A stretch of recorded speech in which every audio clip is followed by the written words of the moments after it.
நேற்றைய தினம் உங்கள் எல்லாருக்குமே தெரியும், ஊடகங்களில் ஒரு செய்தி வந்தது.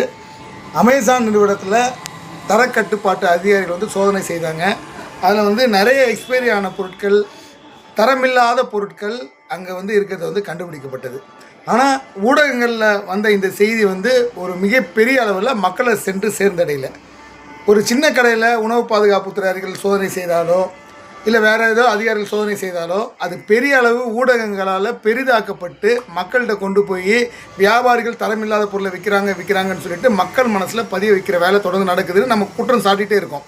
இந்த நேரத்தில் அமேசான், ஃப்ளிப்கார்ட் போன்ற பெரு நிறுவனங்களில் தரமில்லாத பொருளை விற்கிறாங்க அப்படின்னு நேற்று வந்து செய்தி வந்தது. கை களவுமாக அதிகாரிகள் பிடித்தாங்க. அது அமேசான் நிறுவனம் மேலே என்ன நடவடிக்கை எடுக்கப்பட்டது? அப்போது தொடர்ந்து விலை குறைத்து சுதேசி வணிகத்தை அழித்து ஒரு மிகப்பெரிய வர்த்தக சாம்ராஜ்யத்தை தமிழ்நாட்டில் நிறுவியிருக்க, இந்தியா முழுவதும் இருக்க அமேசான் நிறுவனம் இது போன்ற தரமற்ற பொருட்களை விற்கிறாங்க, அதனால தான் விலை குறைத்து விற்கிறாங்கன்னு சொல்லிட்டு நம்ம தொடர்ந்து குற்றம் சாட்டிட்டு வரோம். இன்றைக்கி பூனைக்கு மணி கட்டியாச்சு. கையங்களவுமாக அமேசான் நிறுவனத்தை அதிகாரிகள் வந்து பிடிச்சிருக்காங்க. அப்போ இதற்கு அவங்களுக்கு என்ன தண்டனை நம்ம கொடுக்க போகிறோம்? மக்கள் மத்தியில் வணிகர்களாகிய நாம தான் இந்த விஷயத்தை கொண்டு போய் சேர்க்கணும். எந்த ஒரு ஊடகங்களும் மக்கள்கிட்ட தொடர்ந்து இதை ஒளிபரப்பாது. ஏன்னா அமேசான் நிறுவனமும் ஃப்ளிப்கார்ட் நிறுவனமும் அவங்களுக்கு வந்து விளம்பரம் கொடுப்பாங்க. அதனால் இந்த செய்தியை மீண்டும் மீண்டும் ஒளிபரப்ப மாட்டாங்க.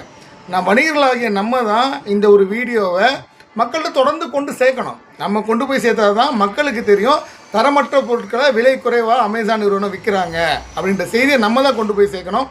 கண்டிப்பாக தொடர்ந்து தமிழ்நாடு முழுக்க இந்த செய்திகளை மக்கள்கிட்ட கொண்டு சேர்க்குற வேலையை நாங்கள் செய்வோம்.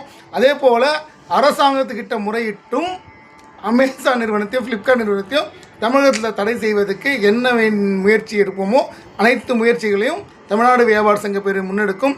தயவு செய்து வணிகர்கள் எங்களுக்கு ஒத்துழைப்பு கொடுங்க. ஏன்னா இது நமக்கான ஒரு லட்சிய பாதை. இந்த லட்சிய பாதையில் உங்களுக்காக நாம் தொடர்ந்து போராடிட்டு இருக்கோம். உங்களுடைய வணிகத்தை பெருமளவு பாதிக்கும் திருட்டு அமேசான் கும்பலை நாம் கருவறுக்கணும். அவர்கள் செய்த தவறை மக்கள்கிட்ட வெளிச்சம் போட்டு காட்டணும். ஏன்னா அரசாங்கமும் ஊடகங்களும் எந்த அளவுக்கு இதை வந்து தொடர்ந்து கொண்டு போவாங்க நமக்கு தெரியாது. நமக்கு நாமே என்ற ஒரு விஷயத்தில் மக்கள்கிட்ட கொண்டு போய் மீண்டும் மக்களை கடையை நோக்கி வர வைக்கிறது நம்முடைய கடமை. வாழ்க சுதேசி வணிகம், வளர்க சுதேசி வணிகம்.